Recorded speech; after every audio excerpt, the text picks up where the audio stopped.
बिस्मिल्लाहिर्रहमानिर्रहीम। अस्सलाम वालेकुम दोस्तों, आप सब लोग हिबिस्कस के बारे में, गुलहर के बारे में तो जानते ही होंगे, लेकिन सी हिबिस्कस या बीच हिबिस्कस के बारे में कम जानते होंगे।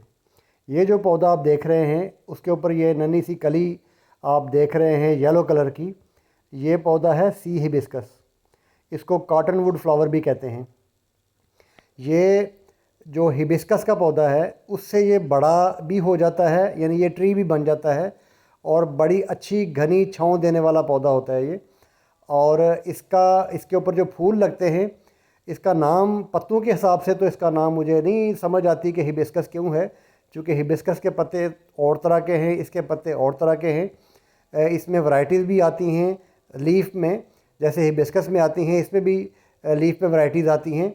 इसमें 3-4 कलर आते हैं, वाइट भी हो जाता है, ग्रीन में भी डबल शेड आता है और पर्पल भी होता है। इसी तरह इनके फ्लावर्स जो हैं वो येलो भी आते हैं और ऑरेंज भी आते हैं। और एक जो मेरे पास पौधा है वो पहले इसका फूल येलो होता है, इस तरह जब कली होती है, जब खिलता है तो भी येलो होता है, और जब एंड इसका हो जाता है ज़्यादा धूप लगने के बाद, दोपहर के बाद शाम तक, जब शाम को गिरता है तो आधे दिन वो कलर जो है कुछ और होता है, वो आगे जाके बताऊँगा मैं। अभी जो है वो मैं आपको दिखा रहा हूँ कि पहले कली आपको दिखाई है, उसके बाद ये फूल खिलने के तरफ रवां दवा है। इस वक्त टाइम जो है वो तकरीबन 8 बजे का है और मई एंड जा रहा है।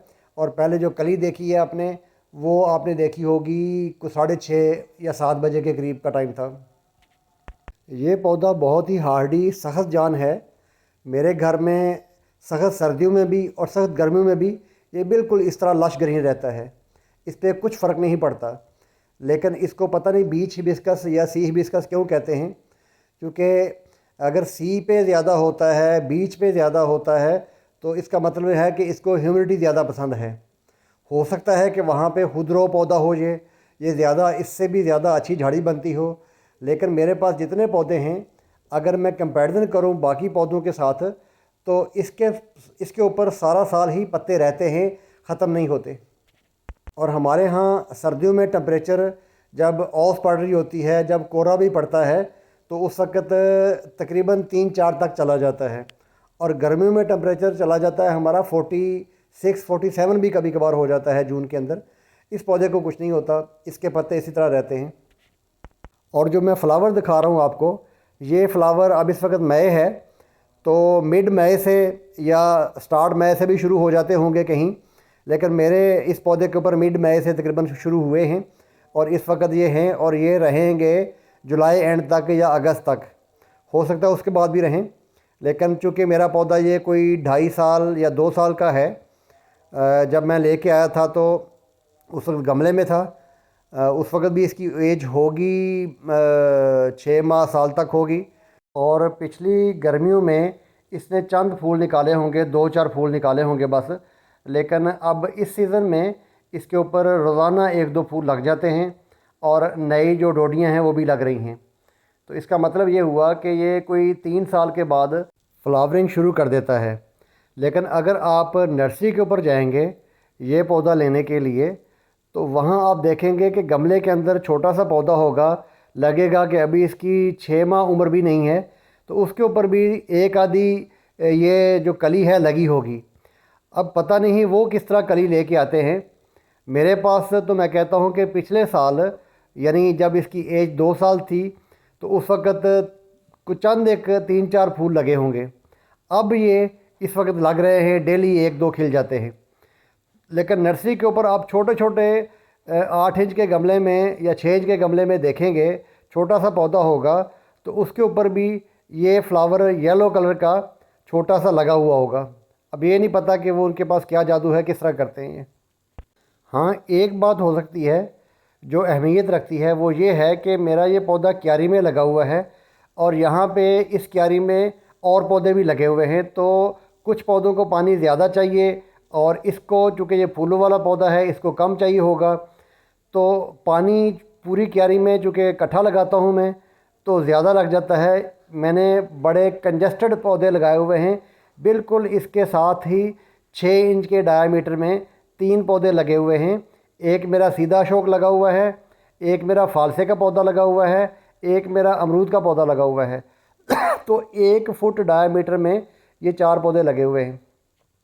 अब जाहिर है कि उनको पानी की रिक्वायरमेंट तो रहती है, तो पानी मैंने इसको देना होता है। तो ये वजह हो सकती है कि पानी चूँकि ज़्यादा देता हूँ मैं, तो लीफ तो बहुत अच्छे आते हैं, पूरा साल हरे भरे रहते हैं, नए लीफ निकलते रहते हैं, लेकिन फ्लावर्स कम लगते हैं। ये वजह हो सकती है।